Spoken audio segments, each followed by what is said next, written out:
Hi hello ಎಲ್ಲರಿಗೂ ನಮಸ್ಕಾರ. Welcome back to our YouTube channel. ಏನು ಸ್ಪೆಷಲ್ ಇವತ್ತು ಅಂತಂದರೆ ಕಡಿಮೆ ಇಂಗ್ರೀಡಿಯೆಂಟ್ಸ್ನ ಬಳಸಿ ಸೂಪರಾಗಿರುವಂಥ ಚಿಕನ್ ಡ್ರೈನ ಹೇಗೆ ಮಾಡೋದು ಅಂತ ನೋಡ್ಕೊಂಡು ಬರೋಣ ಬನ್ನಿ. ಹಾಗೆ ಇದರಲ್ಲಿ ಒಂದು ಸೀಕ್ರೆಟ್ ಮಸಾಲನೂ ಆ್ಯಡ್ ಮಾಡಿದ್ದೀನಿ. ಅದೇನು ಅಂತ ನಿಮಗೆ ವಿಡಿಯೋ ನೋಡ್ತಾ ಗೊತ್ತಾಗುತ್ತೆ. ಈ ಚಿಕನ್ ಡ್ರೈನ ಬೇಗನೆ 5 ನಿಮಿಷದಲ್ಲಿ ಎಲ್ಲರೂ ಮಾಡ್ಕೋಬೋದು. ಬ್ಯಾಚುಲರ್ಸ್ ಕೂಡ ಈಸಿಯಾಗಿ ಈ ಚಿಕನ್ ಡ್ರೈನ ಮಾಡ್ಕೋಬೋದು. ಜಾಸ್ತಿ ಇಂಗ್ರೀಡಿಯೆಂಟ್ಸ್ ಏನು ಬೇಕಾಗಿಲ್ಲ. ಸೊ ಈಗ ಒಂದು ಬಾಣಲೆನ ಕಾಯಕ್ಕಿಟ್ಟು ಅದಕ್ಕೆ ಸ್ವಲ್ಪ ಆಯಿಲ್ನ ಆ್ಯಡ್ ಮಾಡ್ತಾಯಿದ್ದೀನಿ.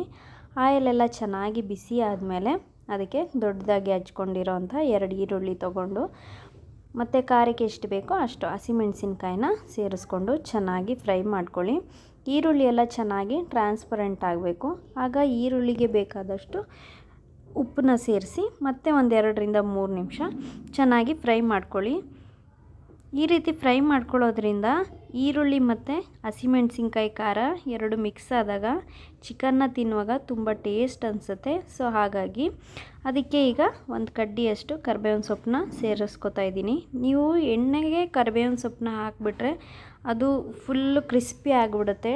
ಚಿಕನ್ ಜೊತೆ ತಿನ್ನುವಾಗ ಅಷ್ಟು ಟೇಸ್ಟ್ ಅನಿಸಲ್ಲ. ಸೊ ಹಾಗಾಗಿ ನೀವು ಈರುಳ್ಳಿ ಮತ್ತು ಮೆಣಸಿನ್ಕಾಯಿನ ಚೆನ್ನಾಗಿ ಫ್ರೈ ಮಾಡಿ ಆದಮೇಲೆ ನೀವು ಕರಿಬೇವಿನ ಸೊಪ್ಪನ್ನ ಆ್ಯಡ್ ಮಾಡ್ಕೊಳ್ಳಿ. ಇಷ್ಟು ಫ್ರೈ ಆದರೆ ಸಾಕು.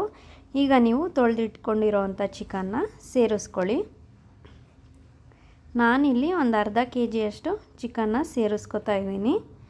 ನಿಮಗೆ ಎಷ್ಟು ಕ್ವಾಂಟಿಟಿಲಿ ಬೇಕೋ ಅಷ್ಟು ಕ್ವಾಂಟಿಟಿಲಿ ನೀವು ಮಾಡ್ಕೋಬೋದು. ತುಂಬಾ ಈಸಿ ರೆಸಿಪಿ. ಸಂಜೆ ಟೈಮು ಏನಾದರೂ ರಸಮ್ ಅನ್ನ ಮಾಡಿದಾಗ ಅಥವಾ ಬೇಳೆ ಸಾಂಬಾರು ಮಾಡಿದಾಗ ಜೊತೆಗೇನಾದರೂ ಚಳಿಗೆ ಬೇಕು ಅನ್ನಿಸ್ದಾಗ ಈ ರೆಸಿಪಿನ 5 ನಿಮಿಷದಲ್ಲಿ ಮಾಡ್ಕೊಬಿಡ್ಬೋದು. ಅಷ್ಟು ಈಸಿಯಾಗಿದೆ, ಅಷ್ಟೇ ಟೇಸ್ಟಿಯಾಗಿರುತ್ತೆ. ಸೊ ಹೀಗೆ ಚಿಕನ್ ಎಲ್ಲ ಸೇರಿಸಿ ಅದಕ್ಕೆ ರುಚಿಗೆ ತಕ್ಕಷ್ಟು ಉಪ್ಪೆಲ್ಲ ಸೇರಿಸಿದ ಮೇಲೆ 1 ಗೆಡ್ಡೆಯಷ್ಟು ಬೆಳ್ಳುಳ್ಳಿನ ಜಜ್ಜಿ ಸೇರಿಸ್ಕೊಳ್ಳಿ. ಇದರಿಂದ ರುಚಿ ಇನ್ನೂ ಜಾಸ್ತಿ ಆಗುತ್ತೆ, ತುಂಬಾ ಚೆನ್ನಾಗಿ ಅನಿಸುತ್ತೆ. ಈ ರೀತಿ ಬೆಳ್ಳುಳ್ಳಿನ ಸೇರಿಸ್ಕೊಂಡ್ಮೇಲೆ ನೀರೆಲ್ಲ ಚೆನ್ನಾಗಿ ಡ್ರೈ ಆಗಿ ಈ ಥರ ಆಯಿಲೆಲ್ಲ ಬಿಟ್ಟ ಮೇಲೆ ನೀವು ಮಸಾಲೆನ ಸೇರಿಸ್ಕೊಳ್ಳಿ. ಆಗ ಚಿಕನ್ಗೆಲ್ಲ ಮಸಾಲೆ ತುಂಬಾ ಚೆನ್ನಾಗಿ ಹಿಡಿಯುತ್ತೆ. ನಾನಿಲ್ಲಿ ಒಂದು 4 ಟೇಬಲ್ ಸ್ಪೂನಷ್ಟು ಅಚ್ಚ ಖಾರದ ಪುಡಿ ಸೇರಿಸ್ಕೊಂಡಿದ್ದೀನಿ. ನಿಮಗೆ ಖಾರಕ್ಕೆ ಎಷ್ಟು ಬೇಕೋ ನೀವು ಸೇರಿಸ್ಕೋಬೋದು. 2ರಿಂದ 3 ಸ್ಪೂನ್ ಗರಂ ಮಸಾಲ, 1-2 ಸ್ಪೂನ್ ಧನಿಯಾ ಪೌಡ್ರು, ಸ್ವಲ್ಪ ಅರಿಶಿನ ಸೇರಿಸಿ ಈಗ ನಮ್ಮದು ಸೀಕ್ರೆಟ್ ಮಸಾಲಾನೇ ಸೇರಿಸ್ತಾ ಇದ್ದೀವಿ. ಏನು ಈ ಸೀಕ್ರೆಟ್ ಮಸಾಲ ಅಂತಂದರೆ ಇದು ಮನೆಯಲ್ಲೇ ಮಾಡಿರೋ ಅಂಥ ಪೋರ್ಕ್ ಮಸಾಲ. ನಿಜವಾಗ್ಲೂ ಹೇಳ್ತೀನಿ, ಈ ಮಸಾಲೆನ ಒಂದು ಸಲ ಹಾಕಿ ನೀವು ಚಿಕನ್ ಡ್ರೈನ ಟ್ರೈ ಮಾಡಿ. ನೆಕ್ಸ್ಟ್ ಟೈಮ್ ನೀವು ಯಾವುದೇ ರೀತಿ ಚಿಕನ್ ಡ್ರೈನ ಮನೇಲಿ ಮಾಡೋದೇ ಇಲ್ಲ, ಯಾವಾಗಲೂ ಇದೇ ರೀತಿ ಮಾಡಬೇಕು ಅಂತ ನಿಮ್ಗೆ ಅನಿಸುತ್ತೆ. ಅಷ್ಟು ಟೇಸ್ಟಿಯಾಗಿರುತ್ತೆ, ಅಷ್ಟು ಚೆನ್ನಾಗಿರುತ್ತೆ ಈ ಮಸಾಲ.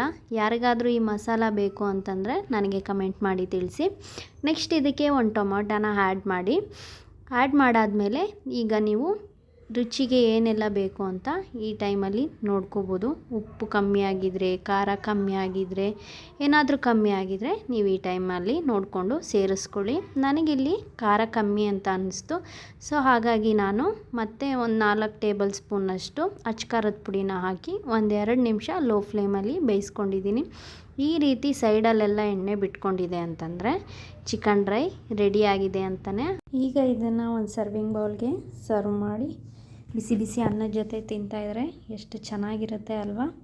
ನೀವು ಈ ರೆಸಿಪಿನ ಟ್ರೈ ಮಾಡಿ. ಇಷ್ಟ ಆದರೆ ಲೈಕ್ ಮಾಡಿ, ಶೇರ್ ಮಾಡಿ, ಕಮೆಂಟ್ ಮಾಡಿ, ಸಬ್ಸ್ಕ್ರೈಬ್ ಮಾಡಿ. ಮತ್ತೆ ಸಿಗೋಣ ಮುಂದಿನ ವಿಡಿಯೋದಲ್ಲಿ. Thanks for watching. Lots of love. Bye bye.